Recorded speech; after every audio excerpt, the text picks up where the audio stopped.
Next on Broadway Profiles, coping with coronavirus, how Broadway shows and stars are working to power through this pandemic.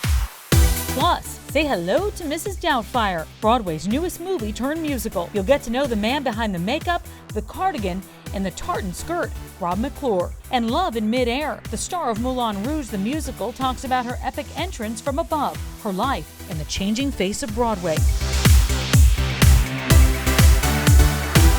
All that and so much more on this edition of Broadway Profiles, presented by Broadway.com.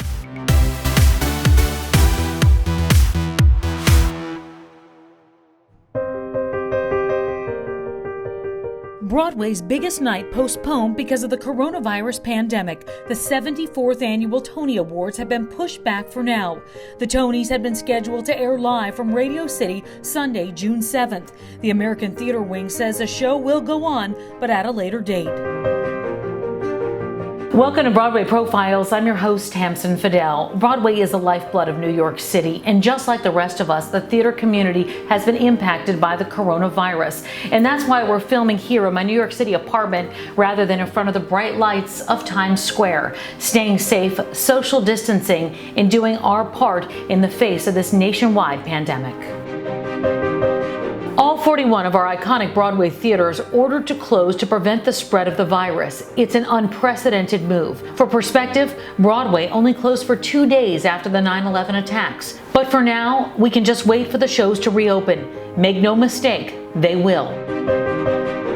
As for the Tony Awards, they'll be rescheduled once the theaters reopen.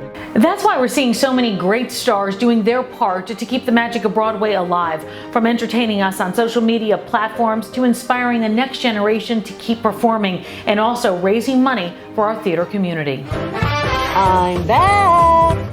It's the Rosie O'Donnell Show!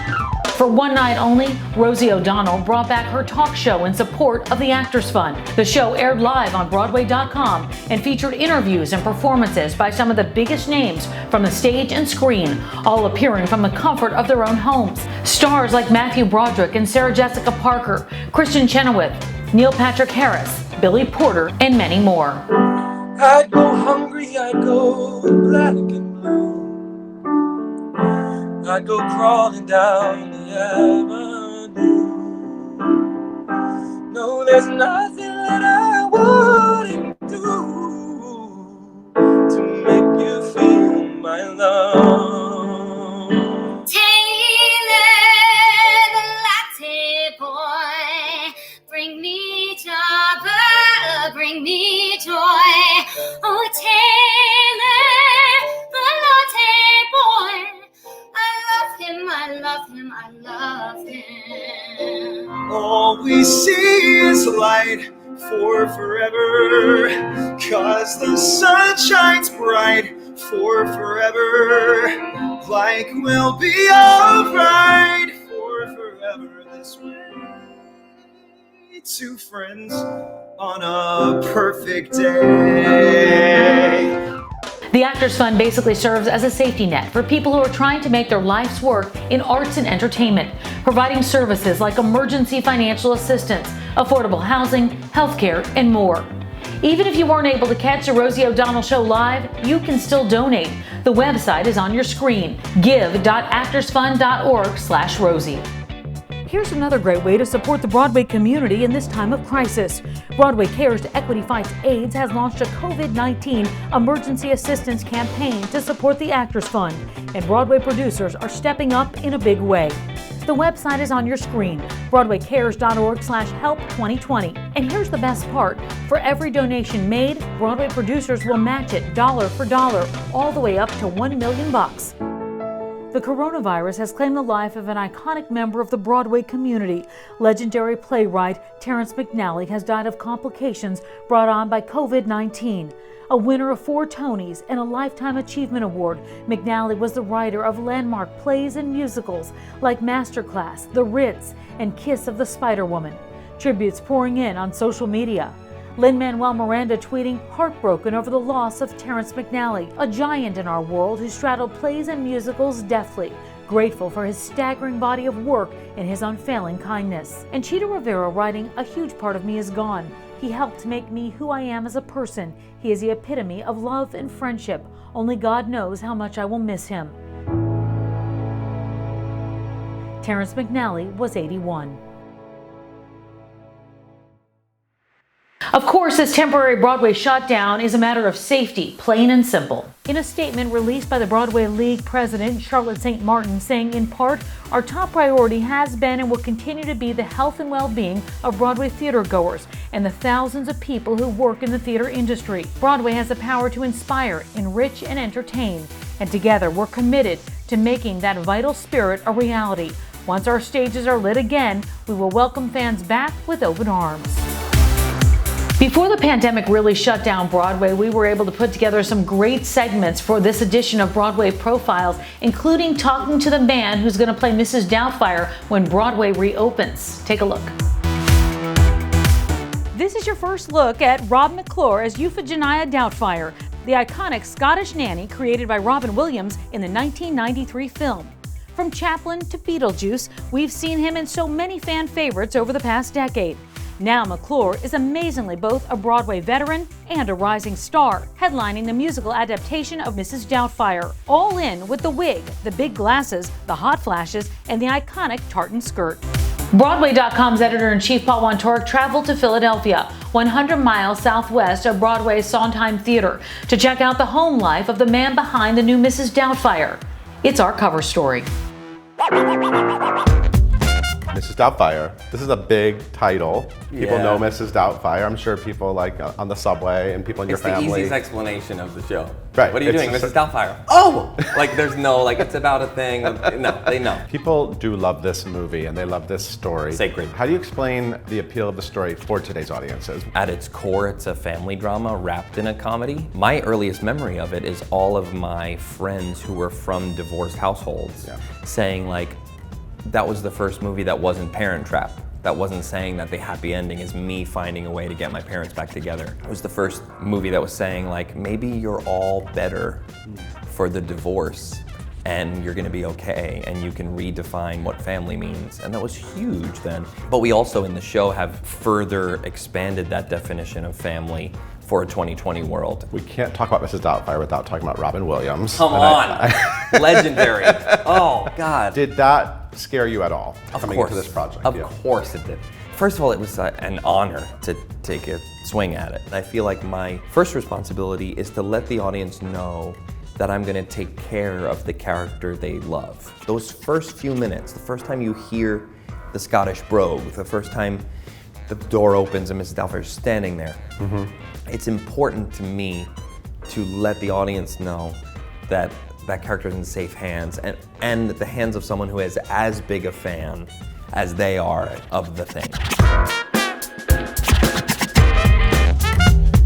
You are a Broadway actor who makes their home in Philadelphia. You have a family there. Let's talk a little bit about why that's important to you and how you balance this tale of two cities. Yeah, my wife is an actress and we met doing a show in the Philly theater community. She sort of introduced me to the world down there and I sort of fell in love with the city, seeing it through her eyes. I just started to realize that like I can make the rules of my life. Christmas 2018, Sadie Yeah. came into your life, your daughter. What has it been like becoming a father? I have like existential dilemmas daily. Like looking at this child who, you know, you don't realize how much every move you make is shaping this person. Nothing will refocus your priorities, you know? All of a sudden it's just like, you have a great reason to say no. You know what I mean? No, I have to go. And my daughter's at home. No, I'm sorry. Like all of a sudden saying no, which is impossible for years, is the easiest thing in the world.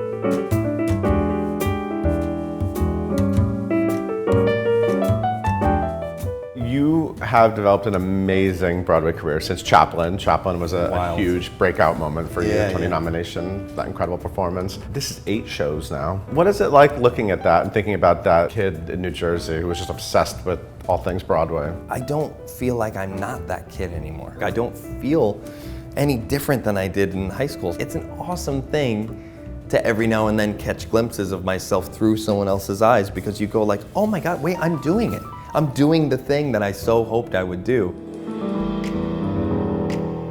Let's talk about one of Broadway's biggest fan favorites, a show certainly poised to make a comeback once the theaters reopen. Hey, sister, go, sister, soul, sister, flow, sister. Hey, sister, go, sister, soul, sister, flow. Free your lady mama alive. So if you've seen the movie, you absolutely have to see Moulin Rouge, the musical. It's still based on the revolutionary film, but this show features more than 70 of the hottest songs and remixes from the past few decades. And right there at the center of all that passion, intensity, and excitement is Karen Olivo, starring as Satine. I talked to Karen about her life, her heritage, and her onstage performance in this much-loved musical.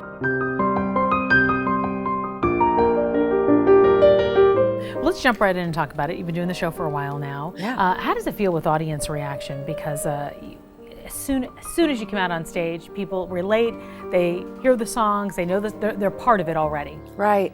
You know, it feels incredible to be a part of something that sort of sucks in audiences. You can tell that they're having the times of their life. And their faces, I always say, it looks like they've just gotten off of a roller coaster. The Moulin Rouge is a state of mind. Talk about when you open up and you come out for the first time. It's funny, Satine is playing every single character that she can because her job is to sort of assimilate and make every single man feel like they have their fantasy. And so throughout the first couple of scenes, she's playing so many different roles. It's only when you get her into the elephant and she sees Christian that all of that stuff sort of peels away and you see what her heart is. But you know, for me, it's such a challenge. Like I get to just use every single tool in my toolbox. And I mean, it's a dream. It's a dream role. I mean, it uses every part of me. Sonia, let's talk a little bit about that because I'm going to see her in a Yes, little while. But in terms of working with her as a choreographer, everybody I hear from just says it's kind of magical, and they knew when they went through the casting that they had to be a part of that show. Yeah, you know, I was a fan of Sonia's work from So You Think You Can Dance, but what I think is so important about having Sonia on this project is that, you know, the Moulin Rouge is centered around the female form. You know, and there's a fine line between sort of displaying the female form in a way that is provocative and maybe demoralizing to the woman. And what I found with Sonia is that she makes it empowering. And throughout the entire process, when we were working on choreography and specific steps, she would keep asking, "Do you feel strong?"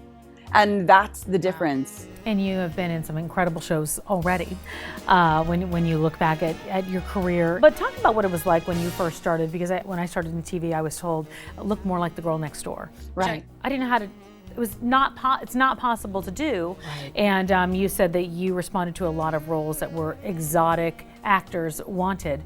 Well, that has changed. The face of Broadway has changed. It has. Changing. Yes, I agree. I mean, the sheer fact that I'm playing a role that was originated by Nicole Kidman, it is evidence that we're sort of looking at theater in a very different lens.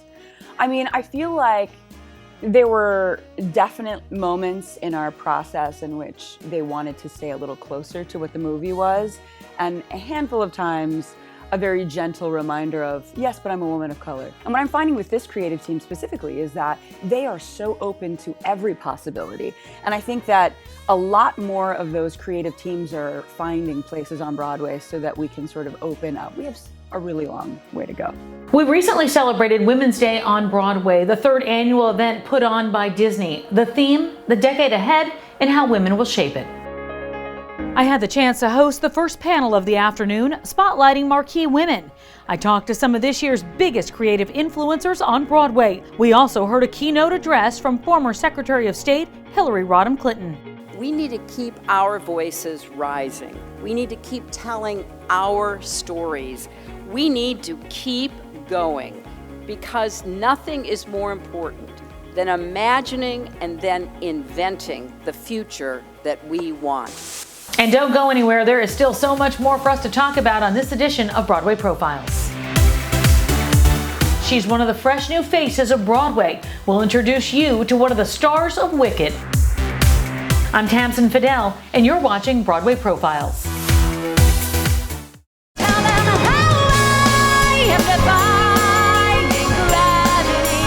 It's one of Broadway's longest running musicals, and it is still breaking barriers. So when theaters reopen, you're going to want to check out Shobanu Ryan in Wicked. She's Broadway Profile's fresh face. When I was 4 years old, I started doing these shows for my family every night while my mom was cooking dinner, and I'd be the director, producer, the talent, the box office. It was this one-woman variety show where I'd act and sing and dance, and my parents noticed that I had this creative habit of mine of putting on these shows, so they decided to start enrolling me in music and dance classes. When I was in 8th grade, it was announced that we would be doing The Wizard of Oz as our musical that year, and I was already obsessed with musical theater at that point, and I was so excited about the idea of playing Dorothy. But when I expressed my interest in the role, I was met with not so pleasant comments from my classmates. They were saying things like, Dorothy needs to be white, she's not brown, it's never going to be you. So as upset and as discouraged as I was, I still decided to cancel out all the noise and go after what I wanted, and I ended up getting the part. It was the most magical experience of my life to be able to, play a leading part for the first time. I'm so happy that a show like Wicked that has been running for so long is opening up these beautiful roles for people of color. I'm honored to be the first South Asian in this role. I think when you don't see yourself on stage or know what's possible for you, it's hard to go for a dream. So I'm hoping that for a small few, I'm able to be that person, and we'll see, hopefully more and more women of color going fearlessly towards their dreams of playing lead roles on Broadway. And just because you can't go to the theater doesn't mean you can't be entertained by some of the biggest stars on Broadway. Andrew Lloyd Webber and Lin-Manuel Miranda have been challenging each other on Twitter to a virtual piano playoff. Take a look.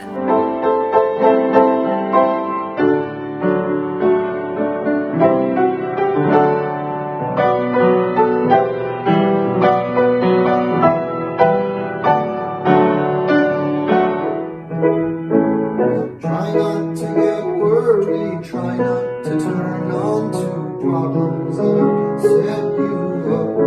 Don't you know everything's alright? Yes, everything's fine. And we want you to sleep well tonight. When we come back, an exclusive musical performance from the star of Mean Girls, Renee Rapp. I'm Tamsin Fidel, and you're watching Broadway Profiles.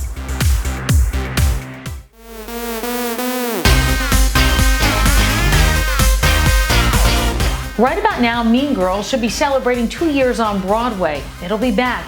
And one of the great stars making her Broadway debut, Renee Rapp. She plays Regina George. Face it, you used me. You saw the sexy clothes, my supermodel pose. What did you know? A few weeks back, Renee dropped by the Broadway.com studios to perform Someone Gets Hurt. Was I a way to be cool? I truly care. Was I the fool? It's fine for you. It's fine to flirt. It's fine till someone gets hurt.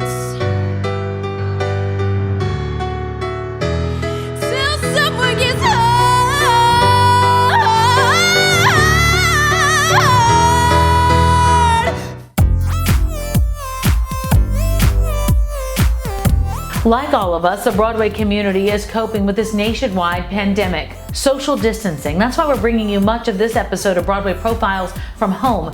Better safe than sorry. As they say, the show must go on. This may seem silly, but I know that a lot of high schools were going to have their musicals, and those musicals got canceled. If you would like to sing a song that you are not going to get to sing now, and tag me, I want to see you. Broadway star Laura Benanti is doing her part to keep musical theater alive and well, and her Twitter feed was flooded with some truly amazing performances.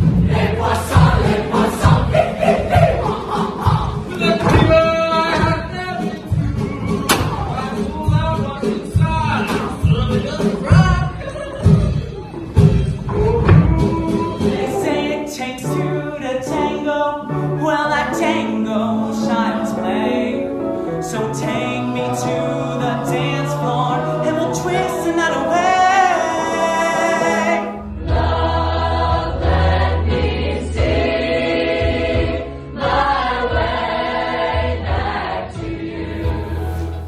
And that's going to do it for us. Until next time, be safe and healthy. I'm Tamsin Fidel, and you're watching Broadway Profiles.